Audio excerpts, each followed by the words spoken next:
ကြောင့်မို့လို့ကဆုံလားပြည့်ဟာဗုဒ္ဓရဲ့ဘဝနဲ့ဆက်ဆက်ပြီးတော့ပြောမယ်ဆိုရင်ဗျာဒိတ်ခံခဲ့တာလဲကဆုံလားပြည့်နေပဲနောက်ဆုံးဘဝမှာ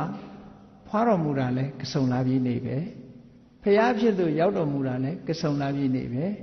ဘဝအဆုံးသတ်ပြီးတော့ပြိဋိဘံစံသွားတာလဲကဆုံလားပြည့်နေပဲလို့ဒါကြောင့်မို့အကျဉ်းချုပ်ပြောမယ်ဆိုလို့ရှိရင်ဗျာဒိတ်တော်ခံဖွားပွင့်စံဗျာဒိတ်တော်ခန္ဓာလဲကဆုံလားပြည့်ဟောဖွားတော်မူတာလဲကဆုံလားပြည့်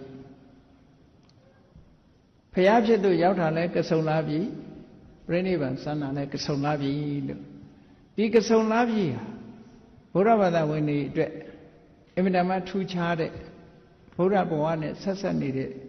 လာပြီလို့ဒီဘဝတွင်ပြောမယ်ဆိုရင်တော့ဖွားပွင့်စံပေါ့ဖွားတော်မူတာရဲ့ဖရာဖြစ်သူရောက်တော်မူတာရဲ့ပြိဋိဘံစံတာရဲ့၃ခုသို့တော့ဒီဘဝမကဘူးဖရာလောင်းရဲ့တန်တရားဘဝပါထည့်ပြီးတော့ပေါင်းလိုက်မယ်ဆိုရင်ဗျာဒိတ်တော်ခန္ဓာလည်းဒီလားလို့ဘာဖြစ်လို့ဒီလိုပြောရတော့ဆိုဗုဒ္ဓဝင်ပါဠိတော်မှာဘယ်လိုပါတော့ဆိုတာရခဏဝိရောစန္တိ